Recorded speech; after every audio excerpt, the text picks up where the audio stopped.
You know when you go to a restaurant and the food tastes way better than what you could make at home? Have you ever noticed the same thing when you're reading a book that a professional writer writes versus one that you write? Yours just isn't as good.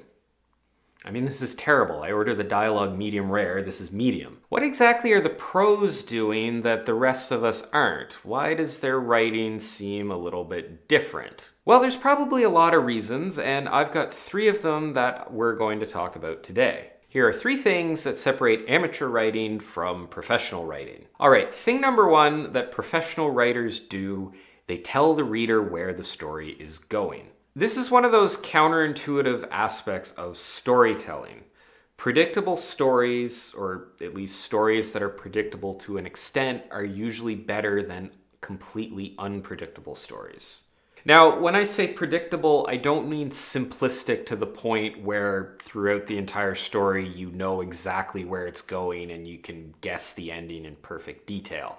That's not the sort of predictable that I'm talking about. I mean stories that give you a good idea of what to expect, of the general direction that the story is going to go. Within the first few chapters, you have a general idea what the story is going to be about. You know the gist of what the main conflict in the story is going to be.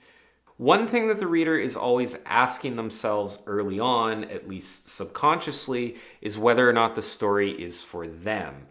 Whether or not the story is something they want to read. And you want to give them an answer to that question as early as possible. Part of that answer, inevitably, is an indication of what direction the story is going in.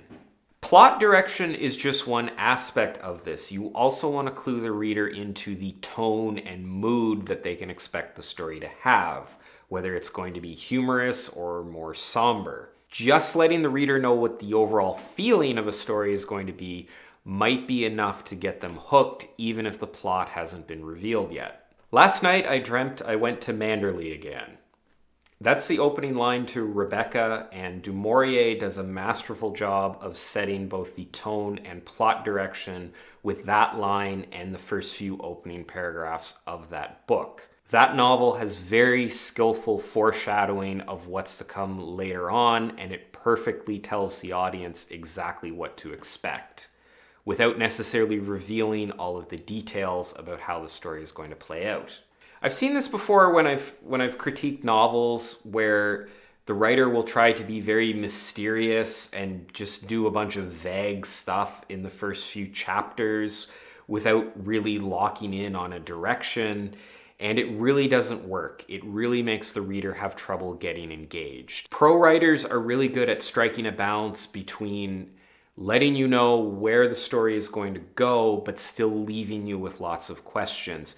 Amateurs just tend to create a lot of unknowns and a lot of questions without doing that grounding work so that the reader can get engaged with the story. All right, thing number two that pro writers are doing, they engage entirely with emotion.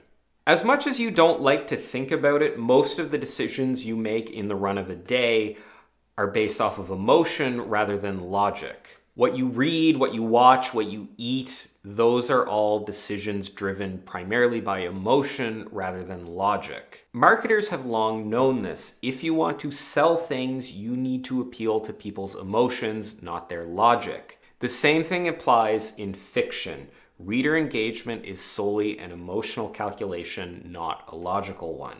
We spend a lot of time breaking down writing in a very logical way, trying to understand what sequence of events makes the most sense or how far into a story a certain event should happen.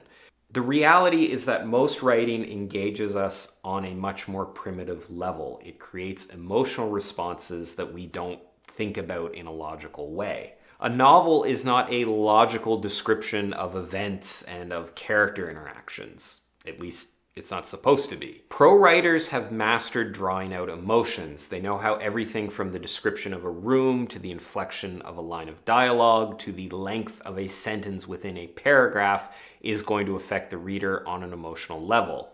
They know how to make you care. They know how to make you angry. They know how to make you sad. They know how to make you aroused, depending on the genre. Professional writers are masters at evoking emotions in the reader. Something that is very difficult to do because it doesn't necessarily follow what we would think makes logical sense. Thing number 3 that pro writers do, they cut ruthlessly, leaving nothing unnecessary in their work. Turns out to become a truly good writer, you also need to be a murderer. It's kind of like the mafia. But not a murderer of people, no. A murderer of words, sentences, scenes, chapters, characters, and even entire novels. A killer of extra fluff, unnecessary words, and excessive verbiage. Which that last line was, I should have cut that. Pro writers leave nothing but the cream of their writing and cut everything else. They write tight prose that does exactly what it needs to do. Sentences that convey their meaning efficiently. Descriptions that linger on details only long enough to set the tone and mood that the author desires. Nothing less and certainly nothing more. It does not mean that a professional author doesn't have lavish descriptions, or they might linger on a scene for a long time, or they might slow things down. But if they do that, if they add in that extra detail, it will be for a very specific reason to accomplish a very specific thing that the author wants to accomplish. This goes beyond just the prose level as well, for the prose axe is often aimed at unnecessary plots, scenes, and characters. There's a quote from Faulkner that goes something like, "Kill your darlings." You'll discover after a while as you write that you become attached to certain scenes or ideas or characters. And just as often you'll find that these elements don't work, but you really, really like them and want to fit them in some way. Amateurs tend to get attached to these scenes and will fight for ways to make them work, whereas pros recognize that they hurt the overall novel and will get rid of them. Every word within your story needs to fight to be on the page, and if it doesn't have a reason to be there, then it shouldn't be. I think a novel to be truly great has to have every single line, every single sentence contributing in some way. Everything that's stated needs to mean something. Every line of dialogue needs to convey something about the character.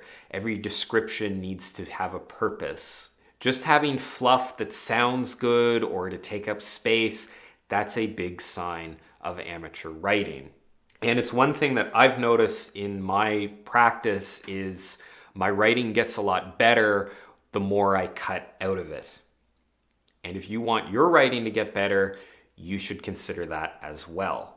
Just like I'm going to be cutting off this video because it doesn't need to be going on any longer. We're at the end of it. So there you have it. I hope you enjoyed this video and found the advice in it useful. If you want to see more stuff like this, you can check out all my other writing advice related videos and subscribe to my channel. Thanks for watching, and I'll see you next time.